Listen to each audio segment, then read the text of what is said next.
कहानी मैं आप लोग को सुनाने और बताने जा रहा हूँ, जिसके पापा भी वकील होते हैं और वो लड़की भी वकील बनना चाहती थी। वकील की जितनी भी पढ़ाई रहता है वो पढ़ाई कंप्लीट कर लेती है।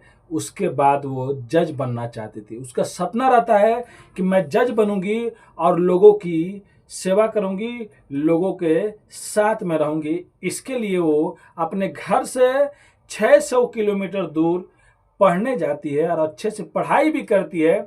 लेकिन जब राखी का दिन आता है 9 अगस्त को, उससे 2 दिन पहले वो लड़की अपने घर के लिए वापस लौट रही होती है। घर वाले भी खुश होते हैं, लड़की भी बहुत ज़्यादा खुश होती है, अपने घर पे बात भी करती है आने के टाइम में।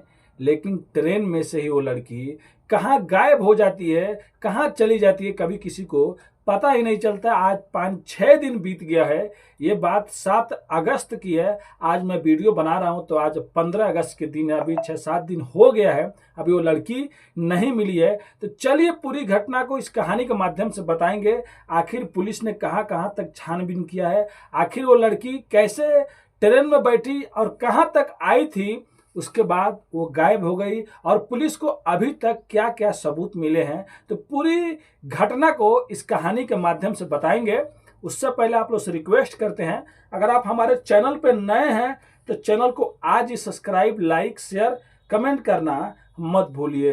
तो नमस्ते, आदाब, सत श्री अकाल। आज की जो सच्ची घटना मैं आप लोग को सुनाने और बताने जा रहा हूँ, ये घटना शुरू होता है मध्य प्रदेश की कटनी से।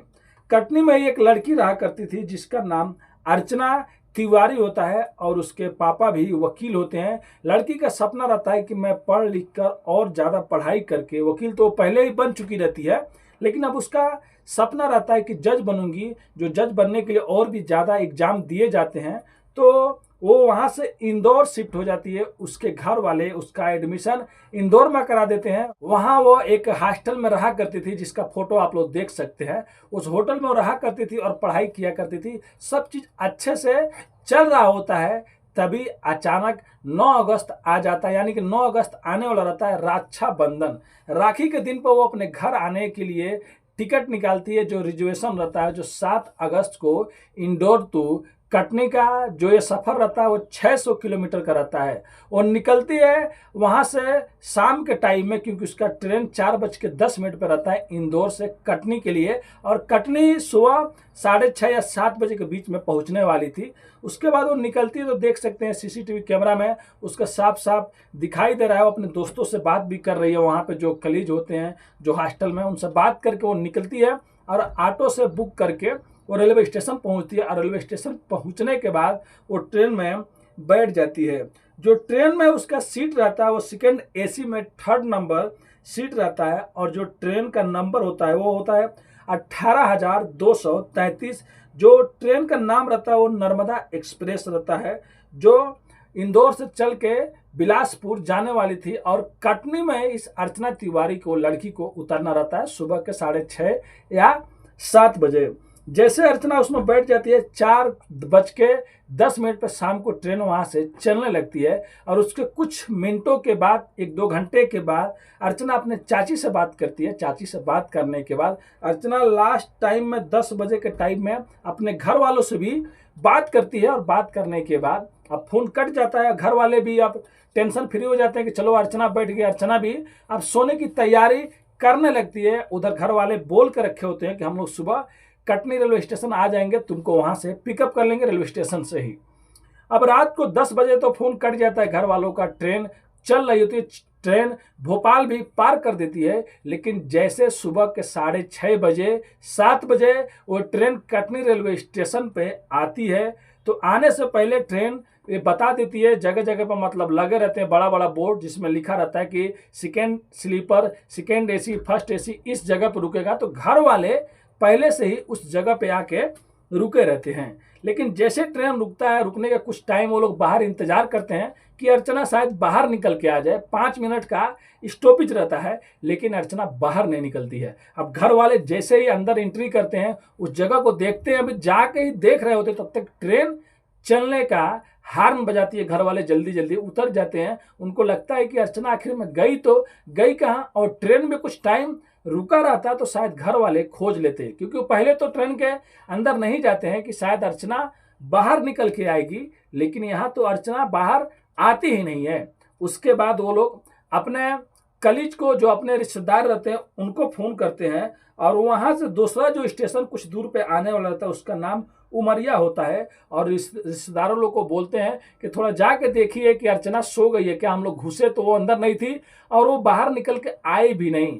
अब जो रिश्तेदार रहते हैं वो पहले ही उमरिया रेलवे स्टेशन पे पहुंच जाते हैं, और जाने के बाद जैसे उसके सीट नंबर पे जाते हैं तो देखते हैं कि वहाँ पे उसका सामान तो पड़ा हुआ है, लेकिन अर्चना गायब है। अब वहाँ पे जो लोग रहते हैं उनसे वो लोग पूछते हैं कि यहाँ पे जो लड़की बैठी थी वो कहाँ चली गई। तो वहाँ के आजू बाजू के लोग कहते हैं वो तो रात को यहीं पे बैठी थी और लगभग बाद में वो सो गई, हम लोग भी सो गए। उसके बाद हम लोग सुबह से उसको अभी तक नहीं देखा।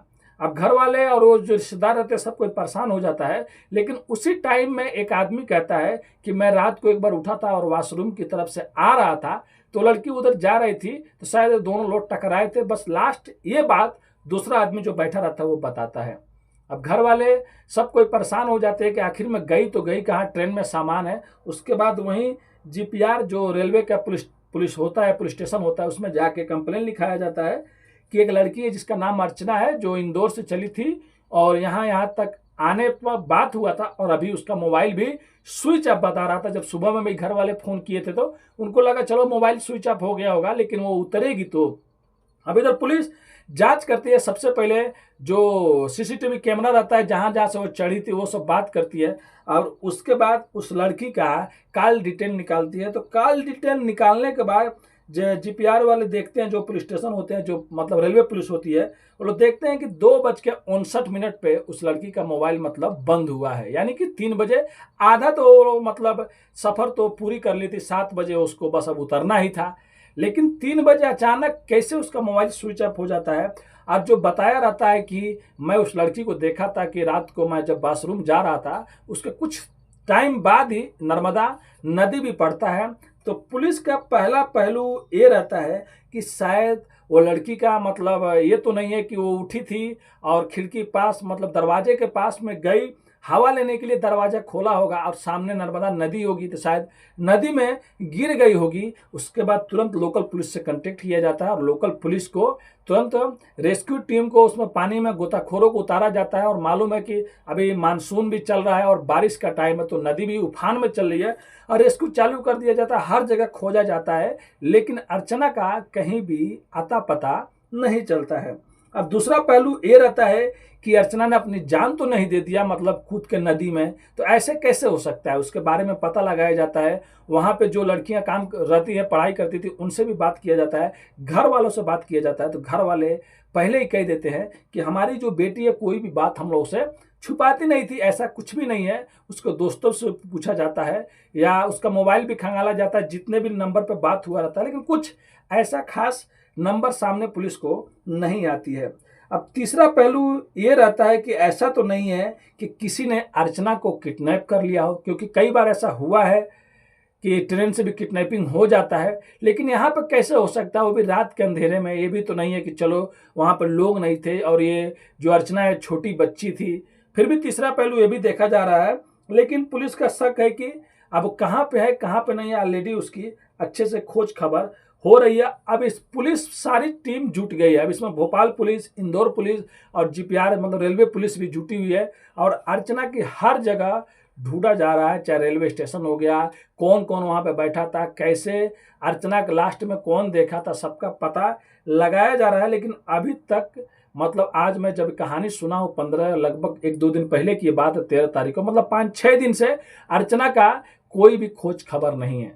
तब देखिए अर्चना आखिर में गई तो गई कहाँ, कहाँ गायब हो गई ट्रेन से। और अपने घर पे ही 10 बजे वो बात की है, 3 बजे 2:59 पर उसका मोबाइल भी स्विच ऑफ हो गया। तो पुलिस बहुत अच्छे तरीके से, हर पुलिस जो भोपाल हो गई, इंदौर पुलिस हो गई, रेलवे पुलिस हो गई, अच्छे से जांच कर रही है और बहुत जल्द अर्चना मिल जाए, मैं भी यही दुआ करता हूँ। और अपने घर वालों के साथ में रहे। अब अर्चना कहाँ होगी, किस हाल में होगी, ये तो पता नहीं है, लेकिन रहस्यमय तरीके से अर्चना ट्रेन से आखिर कैसे गायब हो गई, तो देखिए इसमें पुलिस ढूंढ रही है और बहुत जल्द अर्चना को सही सलामत ढूंढ भी लेगी। बस मेरा यही दुआ है अपने माँ बाप के साथ में, अपने फैमिली के साथ में, फिर वो खुश रहे।